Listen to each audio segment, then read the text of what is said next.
Look, y'all, the Souls games are just top tier. You know it, I know it, your mom knows it, your daddy knows it. We love the boss battles, we love the exploration, we love the builds, the combat, all that, but one of the best parts, or at least one of my favorite parts, is the soundtracks.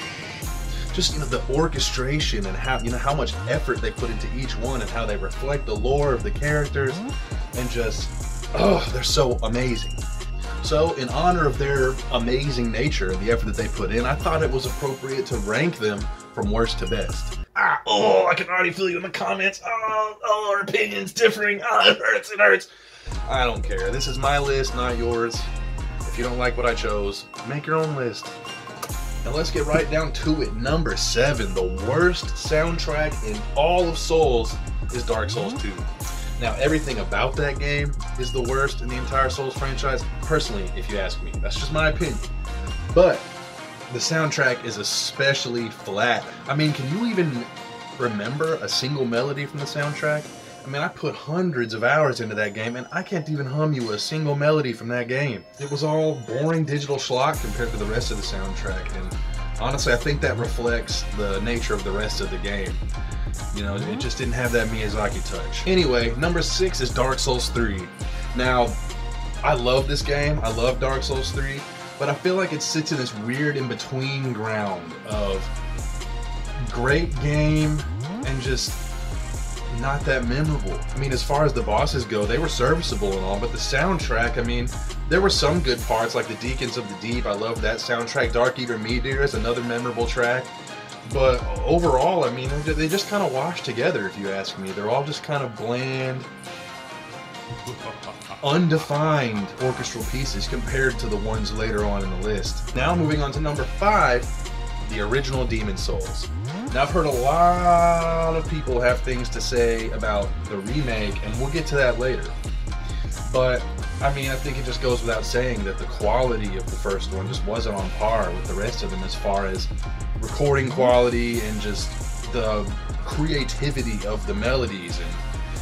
And you know, multiple characters had the same theme, and it showed connections, but it would just be cooler and better, like the ones later on in the franchise, if they were less identical, you know, and had more individuality and personality, you know, had a little bit of gusto to them. Now, I do love that opening theme song, though. That baby's iconic. Everything in that game was that iconic, barring possibly Penetrator Tower Knight, you know. Then this would be higher up in the list, but it's not, so it's not. Moving on to number 4, Dark Souls 1. Now, this game had so many iconic tracks. I mean, if you think of like Gwyn's theme for starters, or the Belfry Gargoyles, or the Moonlight Butterfly, like they were just Artorias, man. There were so many great orchestral themes, and the quality was just at a new standard compared to the first Demon Souls. And man, I can just remember almost every melody in that game. Even my least favorite tracks, like the Gaping Dragon, are iconic. You know, I don't gotta tell you. Dark Souls 1, amazing game, amazing soundtrack, without a doubt. Number 3, now we're getting to the good stuff. Now we're getting to that juicy goodness. Is Sekiro, Shadows Die Twice. You know, this soundtrack is such an amazing amalgamation of beautiful Eastern instrumentation blended with the Western orchestral nature of the stuff you see in the other games. And, you know, there was so much variety from boss to boss. You'd have some that were like almost completely Eastern sounding, and then some that were just epic, beautiful themes. And, you know, I just think the game Sekiro was amazing. I love how they focused on the PvE aspect of the game and the boss battles. And I think that the focus of Sekiro is really reflected in the soundtrack, and I think it's an amazing sounding soundtrack, and I would listen to it every day if I could. Now, choosing between 1 and 2, it was so hard. It was so hard. But, you know, I had to make a decision here. This is, in fact, a ranking. So, I had to put number 2, the Demon Souls remake. Now, I think that this soundtrack would have been number 1 if it wasn't held back by the fact that they had to call back to the melodies of Demon Souls, which I know that there's a lot of people who really love that game and are loyalists of the original game. And I think that having to stick to the old melodies and sort of reference them instead of having the freedom to do what they wanted with the soundtrack sort of held them back. And you know, I personally love Leitmotif, and you know, John Williams is my favorite musician of all time. Star Wars has some of the greatest music ever composed. But you know, I just feel like it sort of takes away from the individuality of each different character. Whereas maybe you could have subtle references to the connections between different characters in the other games. I feel like this game sort of was forced into a corner and had to reference the old soundtrack, which was more limited than the other ones. And if it wasn't for that, it would have been #1, because man, that organ and those choirs and everything is just so full and so amazingly produced and just sounds so incredible. It was made by the same team that made the Bloodborne soundtrack, and it really shows. And speaking of Bloodborne, #1 is Bloodborne. I mean, God, where do I begin? I could just list every song in that entire game is iconic. That game is just by far the best Souls game in my personal opinion. And it's just reflected in the soundtrack. I mean, you have Gascoigne's theme. It's just so fucking...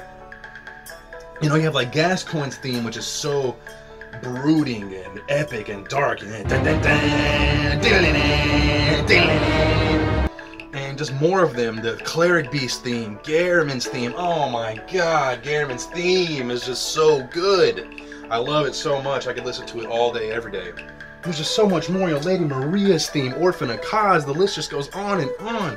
That is the most iconic Souls game with the most iconic soundtrack. I would rank it up there with some of the greatest cinematic soundtracks of all time, like Star Wars, Jurassic Park, all those. I would rank it up there. You know, I wouldn't put it at #1. You know, it doesn't have a Duel of the Fates on it. It doesn't have an Imperial March on it, Battle of the Heroes. It's not Jurassic Park, but I would definitely rank it up there with those greats. And yeah, all the Souls games have great soundtracks, except Dark Souls 2. But Bloodborne just stands head and shoulders above the rest, possibly slightly above the Demon Souls soundtrack, for the reasons I stated earlier. And that's our list. Thank you for watching Squared Turtle. I would like to make a lot more content if you guys want to see it. Let me know in the comments what you guys would like to see. Maybe some Star Wars content, some more Souls content, some more lists. You know, I would like to make this video of 100 more Smash Bros. Characters I would like to see added to Smash Bros. Ultimate. Like, God, who thought you could actually come up with that many that the game hasn't already added? I did it. But yeah, whatever you guys would like to see, let me know in the comments. Like, share, and subscribe. Thank you for watching Squared Turtle once again. Mwah, we love you, and we'll see you another time.